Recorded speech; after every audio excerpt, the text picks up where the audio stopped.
What's going on, guys? I am at a really cool location right now. I am inside of Light Harvest Solar. I got Miles behind me, and that's his name, not like my whatever. There's Miles. We are in, I guess, your showroom. We're here in Portland, Oregon. Solar panels right here. More importantly, what this video is going to be about is batteries. Lithium batteries, Agm batteries, gel batteries. We're gonna talk to an expert, Miles, the owner and CEO of Light Harvest Solar. We're gonna break everything down in this video battery related. Why we like to use lithiums for off-grid power or van life or tiny homes or boat life, whatever it is. We are going to ask a bunch of questions to that man right there. So let's get going. Miles, what's up, buddy? Working like crazy. So I just want to also shout out that Miles flew up here just to do this video. Well, a couple videos with me, but appreciate you, buddy. I appreciate you. Absolutely. We were like literally in the middle of a different video, and I said, Miles, can we just break this down to like sections? And I want to talk about batteries now. Perfect. Yeah. We have some lithiums here. Except for this one. Okay, perfect. I would love for you to talk about why you as a company don't even carry AGM or gel. Sure. And we'll kind of go into that even before we go to the lithium realm of lithium battery, because there's many different types. Okay, so the first things first, lead acid is just totally obsolete. Lead acid batteries are gels or lead acid, AGMs or lead acid, and this is a flooded lead acid. Okay. Really the only difference between the gels and the AGMs is that they're sealed. This isn't sealed. I have to open it up. I have to put water in occasionally. It requires some maintenance. It'll off-gas poisonous gases when it's charging. And that's why traditionally people have not been able to put these inside of a vehicle, which is really the only reason to use an AGM or a gel is because they're sealed up and they don't off-gas as many poisonous gases. Now they still do a little bit. Most manufacturers do not recommend to put them in because it's a liability thing. They have to. It was the only option years ago, but no longer it is. Of course, lithium solves that. They don't off-gas at all. You put them inside. You want them inside. You want lithium inside. So that's an automatic, one of the many advantages to them is that you can do everything that would push you towards an AGM is totally solved also with the lithium. That means you can orient it in any way. You can put it sideways, on end, whatever you want to do. Right. And they don't off-gas at all. So those two problems are solved right off the bat, which is the only reason why you would want an AGM battery. The AGM batteries or the gels are the worst of the battery choices right now because they're the worst bang for the buck. They're twice as expensive as these, give or take. Yeah. No real performance advantage except for they're sealed, and people had to. So what you end up with is the economics of lithium are highly in favor of lithium over time because they last so much longer, and a few other reasons I'll get into. But the economics behind lithium is highly in favor of them compared to these, and then it's double highly in favor of them compared to gel or sealed lead acid, which is a AGM battery. An AGM battery, like you said, sealed lead acid. Okay, that's an AGM, and that's what a lot of people use in van life. Right. Is it because of the cost that people like to use it? Well, there's a couple of reasons why. The biggest reasons why is because you can put them inside, or you can put them inside. Okay, so that's the old way of doing it. That was the only old way of doing it. That's the biggest reason. The next reason why, I suppose, is because the initial upfront cost is less than lithium. Right. Because they've got so many problems that they don't last very long, and they're really super weak, and they have tons of problems, and they're really super easy to ruin. I lost a $2,000 battery bank in one day one time because I had my charge controller set wrong. So like that. A AGM or a gel battery, you can only discharge, from what I understand, to about 50%. Yeah. So a 100 amp hour AGM battery, you're only allowed to deplete it 50 amp hours. That's right. Which is huge. If you're lucky. Yeah, because one of the biggest advantages of lithium is they've got very good high discharge rate characteristics. So if you're running anything that is big, lithium is the only way to go. What happens with any lead acid batteries, when you really try to pull a lot of power out, the capacity that was 100 amp hours is automatically 50 because of the 50% discharge rate.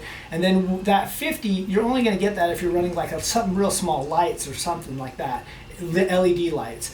Once you start to pull lots of power out of them, then your capacity goes down from that already half 50 to 20. And if you're really pulling, or whatever it is, it varies depending on how much you're pulling out.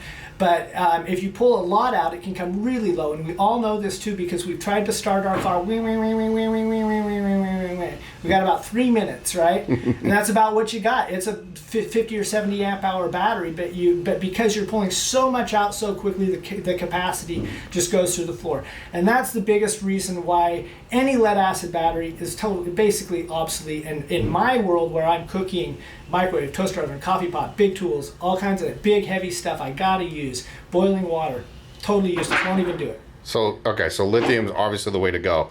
You did bring up a good point. AGM's lead acids are in our vehicles. They are. They're the starter batteries. Why do we use those in our cars over a lithium battery? Well, one is because that's all we had until just recently. Okay. Two, putting a $700 or $1,000 starting battery in a car isn't the best. Three, lithiums don't really like to be super hot inside of a engine compartment.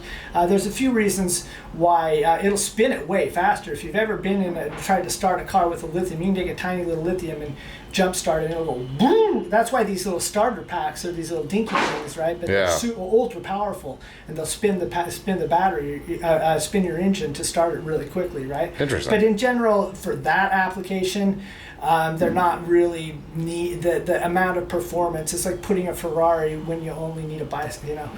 I get where you're. Okay. They're expensive and high performing. Ultimately, they're better because they'll last longer and things like that. But a lot of the reason why is because it's the heat underneath there. And we're going to get into that with the lithiums and temperature controls on why it's important to have temperature controls for lithium batteries. So really, your AGMs can actually be outside in frozen weather. It can be, but when we're talking about tiny living, we're talking about homes, or vans and boats and things like that. So obviously, it's better to go with lithiums. Yeah. Always, in my opinion, and we can touch on that real quick. Basically, what the manufacturer are telling me is lithiums don't like to be charged at a high rate less than freezing, right? So you can have them just fine in freezing, and you can even discharge them fairly effectively in freezing, but they don't, and you can even charge them at a small rate in freezing, although it's not really good at them. But what you don't want to do is hit them really hard when they're cold. So it's just, all batteries have got their quirks and their kind of things you have to work with. Lead acid has a ton of quirks and a ton of things you got to know about. The biggest one is you can't discharge it past 50% or the batteries get ruined fast. Interesting. So they're super fragile and they're super easy to ruin. The way the manufacturers are dealing with the low temperature is they're just having a cutoff. The line has a cutoff. If the temperature's too low, it won't let it charge, and it will let it discharge. And a lot of the time, what the manufacturers have been saying to me is that you want to run the battery, run something big for a few minutes to get the battery warmed up, and then it'll be fine. I have talked to the manufacturers a lot about this. Most of them tend to not make it a huge deal, but of course, like I said, they should have a low temperature disconnect in them.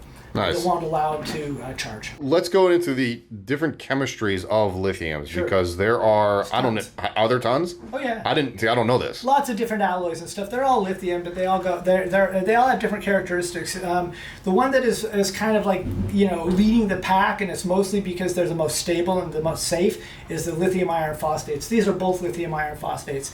When you start to get into things like Teslas, they tend to be different chemistries. A real common one is lithium metal cobalt or nickel cobalt. Or I'm not really up on all of the chemistries because they change so fast and everything's different. I really tend to stick with what most people are, which is these ones here. The most commonly asked questions to me are, can I stick a Tesla battery into a van build? Okay, yes. Can you do it? Can you do it? Yes, you can. You can do a lot of things. You can drive off a cliff if you would like to. Should you do it? Should you do it? Okay, so let me tell you, I don't do it. I don't do it ever. I don't even try. I haven't even ordered them. In the early days when I got these were some of the first ones that I ordered, which are just the straight cells. The biggest issue is the battery management system, which is a computer inside of it that does basically three major things. It has low voltage disconnect, which if you draw it too low, it turns the battery off. Lead acid, you drop too low, it'll just let you ruin the batteries. Lithium, you drop too low, it gets dangerous, right? So you can't do it. So you have to have a battery management system that number one will prevent you from over discharging it. Okay. Same thing on the high side. If you have a malfunction of equipment or you just do something silly and you once they get full, you keep putting juice into them, you're in a world of hurt. Very consequential. Don't do it. Don't do it. And it's pretty easy to do if you don't have a battery management system. And then 2, cell balancing. Super important also. So here you've got cells, and it's the same thing in here. The main difference between 4 of these, because that's what's in here, not this exact cell, but real similar. So you've got 4 of these, and there's 4 in here. No computer, yes computer. Okay? So you're telling me that this has a built-in BMS, which is battery management system. And then if you wanted to build your own, you could do it this way, is what you're saying. Exactly, and this is pretty much what you're doing with Teslas, right? So no battery management system, a bunch of cells. Will it work? Yeah, I mean, it'll work great, but it's highly consequential if you don't have a battery management system in it. And absolutely, that's been the #1 problem for me. I kind of quit even trying because there was so much junk out there. Every battery management system I ordered didn't make any sense or didn't work or wasn't powerful enough, whatever the deal was. Really early on in the game, I came to the realization that a very, very small amount of my customer base is going to have the technical skill set to be able to effectively build a battery management system for just cells. They're less expensive. You can get this Tesla cells used. A lot of people have done it. I have not followed how much success they have, basically because I don't have really that much interest in it. Well, that brings me to the next question was like, how difficult is it to add a battery management system? But you kind of answered it. I mean, if there's a good one on the market that talks to Tesla or something, I mean, I see stuff on eBay, but the last thing I'm going to do is get like some little Tupperware box that somebody made in their garage with a BMS management, BMS for a Tesla pack. Right. I'm not going to do it. I just don't have I don't have time or inclination to deal with nonsense. Right.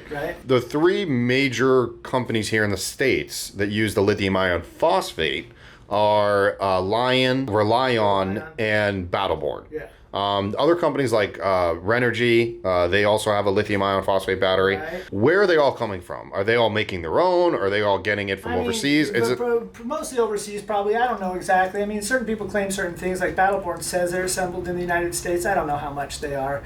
They're all assembled here in the U.S., but they get their cells from overseas, is what you're saying. Just the Lions come like this from overseas. Oh, they do? I would say just about everything's from China, but I can't be sure about that. You're not 100% on that, sure. No problem. Did I put you on the spot there? Sorry. No, that's okay. But most of it's from China. Yeah. But yeah. Okay, cool. It's good stuff, right? Yeah, it's good stuff. Their plants over there are... They'll build you good stuff. They'll build you bad stuff. I've got both. Have you gotten both? Okay. Here's a good example of bad stuff right down there. What's that? Is that lithium? I got some testers. This one short-circuited it for 1 second. It sparked, and then the battery was dead. I had an enormously difficult time with the manufacturer. I automatically said there ain't no chance I'm going to buy anything from you because it absolutely has to have a highly functioning short-circuit disconnect. Here, if I put a screwdriver over this, we're going to have an explosion. Here, we're going to have a giant spark, and then the battery turns off. Here, we're going to have a giant explosion. Okay. Because it has no battery management system in it. When you say screwdriver, you mean touching... Yeah, short circuit the terminals, positive to negative. So if I took a wire and went from positive to negative... That thing would blow up. Oh, yeah.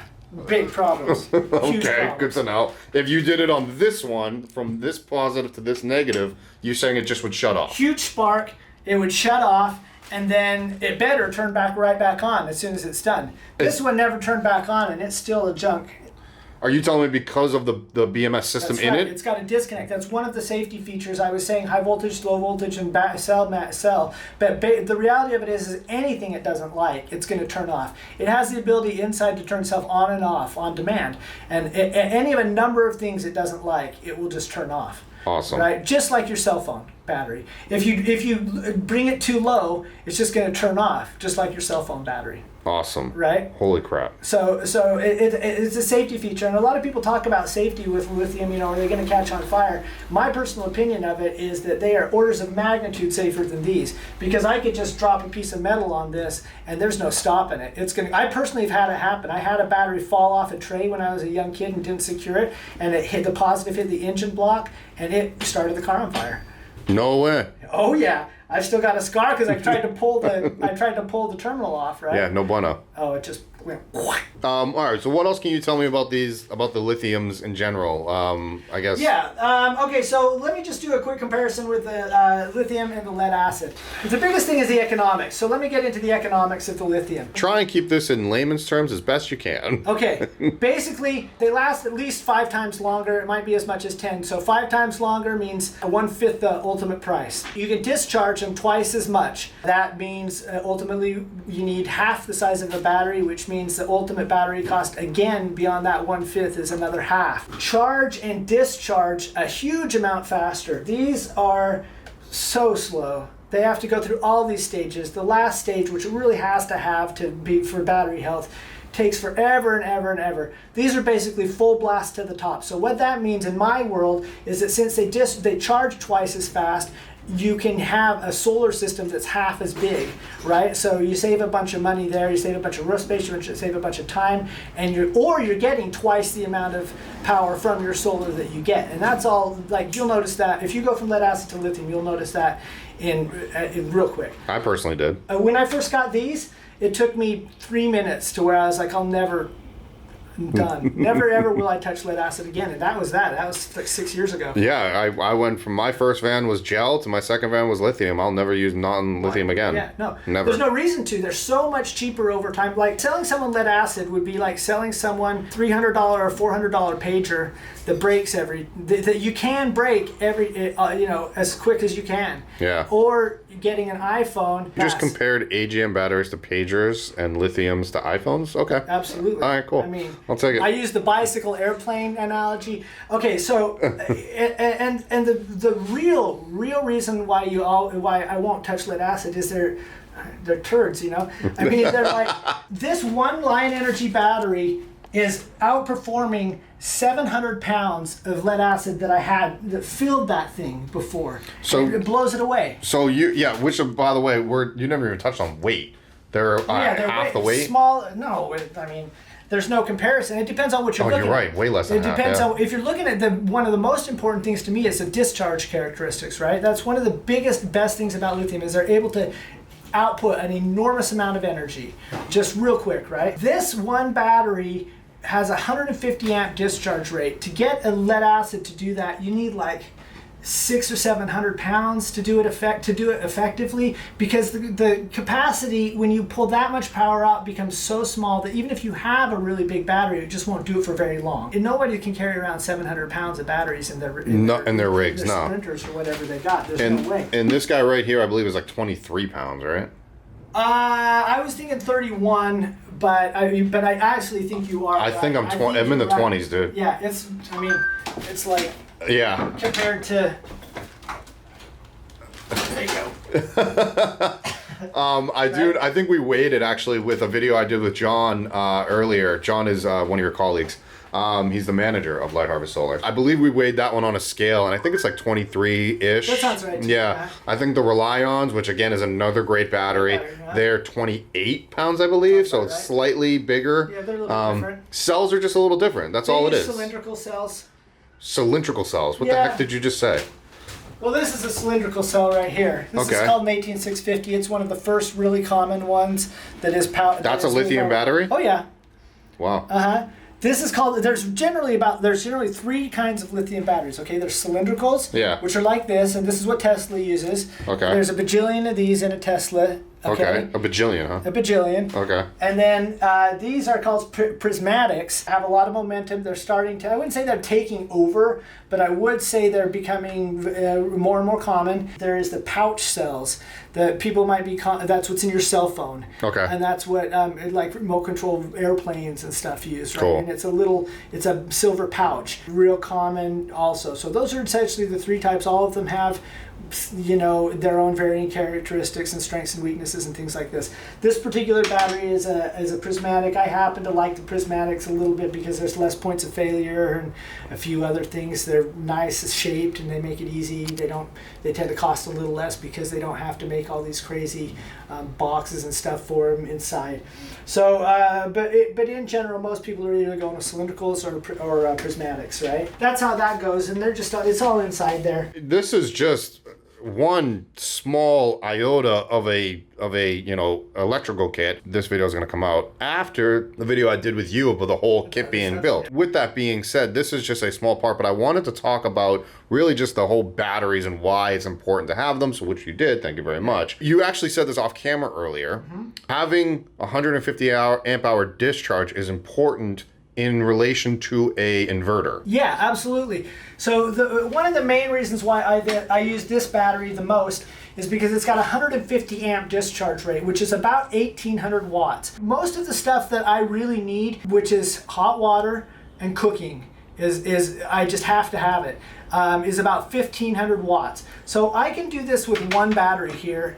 Almost every other battery on the market I need to have two because they won't do 1500 watts per battery. And the lithium, might I add, lithium is capable of way more than that. Okay. But the battery management system gets expensive. If I want to go to a 3000 watt inverter, I can use two of these. Most of the other batteries on the market, I have to go with three. So it allows me a lot of design flexibility. I just don't have to sell people as many batteries. Right, which saves people money. To run big stuff. Right. I'd rather sell someone, if they want two batteries, but they still want to run big stuff, that's really the only one that'll do it. Right. Upwards of 3,000 watts. Two of these will do 3,600 watts with two batteries, which is ridiculously amazing, especially when they're only 60 pounds or 40 pounds or whatever it is for two of them. Lead acid trying to run 3,600 watts is really, really hard because it'll pull the battery down empty. You'll need a gigantic battery to even do it. It'll pull the battery down so fast you won't even believe it, and it's basically useless. In a practical sense, it just won't do it. Okay. And it certainly won't do it for very long.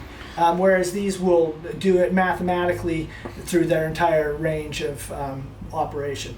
You even, Miles, you even went to Lion's headquarters and you actually ripped apart one of these batteries, right? Oh yeah. Okay, cool. Yeah, we're we're besties and all that kind of thing. We're gonna end the video on one of my favorite products, which is your power station. Yeah. I've been begging Miles to also give me one of these, so let's get Miles to give me one.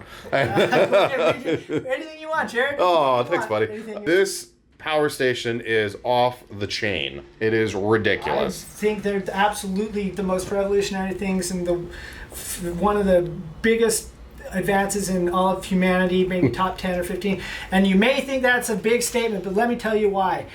I could take these to anybody that doesn't have any power anywhere in the world, that has never had any power, and they have no grid, they've got no electrical lines, they've got no power generation, they've got no nothing. And I could take it to it and I could hand it to them with two solar panels and they would be in the light. Right. These things are gonna bring the half of the world that's not in the light into the light. Look at you, really? Oh yeah, Are you trying to set up maybe donations like through? If I have the money, I want to get into a lot of stuff. The applications in terms of emergency power, a power that doesn't have the grid anywhere near it, so like remote power, villages and things like that, it's unparalleled. Right. All you do is just hand it to them. Yeah. So and there's tons of products. You can scale them all the way.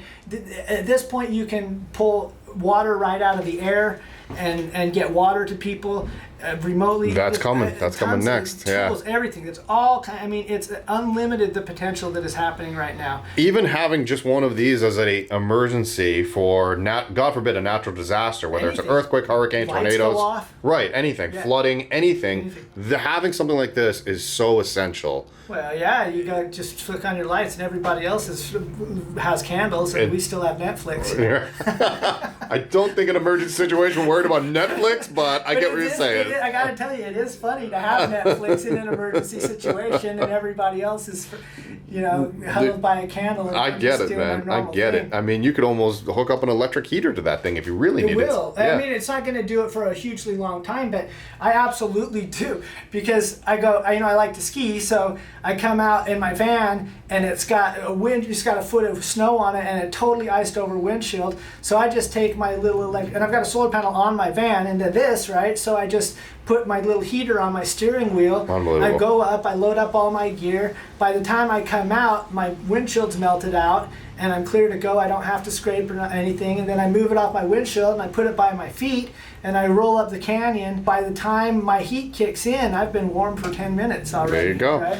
And you can also, we are talking batteries, but my point is you can hook up one of these massive solar panels, which are really, really pretty and nice, to that system right there. And I know we're talking about batteries. The reason we're talking about this is because that actually has those cells inside of it. Yeah, it does. It's got the equivalent of about 1.5 of these. This is a 1.3 kilowatt hour, give or take. This is a 1.8 kilowatt hour lithium battery. That's crazy to me. Yeah. So 1.5 is in that. What's making these so amazing is you don't have to put anything together, and they're very inexpensive for what you get compared to doing it, you know, the other way. That's why, like I say, they're so revolutionary, is because they're so easy and the price is just coming way down on it. Portable. They're super powerful. I can cook on that. I can boil water on that. I can run a small heater on that. What are you selling that one for right there? This one is $11.50. Okay. For the 1.8 kilowatt hour battery. We've got a bigger one that's identical, except for it's got a bigger battery in it, and it is $17.50. It's pretty much like two of those, is it right? Two of those would be 2.6 kilowatt hours. That's 2.4, so pretty much. Almost. A little bit smaller. A little bit, not by much though. And then it's got a solar charge controller and a 1,000-watt inverter in it. Yeah, MPPT solar charge controller. An MPPT. Well, it has to. It has a big. Because I don't deal in small panels. There's not the way to go for a lot of reasons. They're a lot easier to get a hold of, but that's the only reason why you want one, unless there's a space consideration. Otherwise, you go with the big panels, which are higher voltage panels, which is a good thing for a lot of reasons. This will handle the higher voltage panels. For a very long time, nobody had their head in the game, and they weren't building things that did me any good, because they were making like their own proprietary panels with their own proprietary plugs, and nothing would work with anything else. And the panels were tiny, dinky, weak, 4 times market price. Yeah. I mean, they're just not anything that's going to do me any good. I need power, power, power. The big panels are the only way to do it. What are you going to do? Get a 300-watt panel or 10 30-watt panels? Yeah. I mean, how are you even going to mount 10 30-watt panels? Are you going to pull them out and set up 10 panels and then try to wire it all up every time? Wire spaghetti noodles all over the place, and you're still not going to get very good performance, because you're going to have to know how to wire them in series, and you're going to have to know how to wire them in parallel. I mean, it's just not the right answer. I love it, buddy. You know, all right, so Miles, thank you so much for doing this for us. Of course. Our next video with Miles is probably going to be what's behind us is the solar panels. Yeah. We're going to go into different voltage, why the big commercial, I mean, I don't want to say big because some of them are small. They're all about this size. And you Which can is see about I'm 5 about feet. 5. I'm 6. This one's 68 inches, 5'8". Okay. I'm sorry. This one is, and then the other one's the smallest on that dimension tends to be about 64. This one's my favorite one, right over here. That's the one that I want. And there's really only 2 sizes essentially of commercial panels. There's this, and then about the same to the floor, which we don't use because they tend to be a little bit too big. That is going to be in a completely different video. We're going to talk about that. We're going to talk about, these are literally what people are putting on their houses. This guy right here is able to get it into vans or off-grid homes or boats or things like that nature. Everything. Why not? Guys, check them out, lightharvestsolar.com. Also Light Harvest Solar on Instagram. Let's give them a follow. All right, guys, we will see you guys next time. Miles, anything? Nope, I think that's good. Thanks a lot for giving me the time. It is true, by the way. I was sitting down with this guy the other day, and he literally got really passionate about how he wants to change the world with solar energy. That's like his passion and his dream and his goals. Yeah, I could give you a lot of talk. You could hear me talk about that forever. This is the problem with me coming down here. I can never freaking leave. I'll see you guys next time.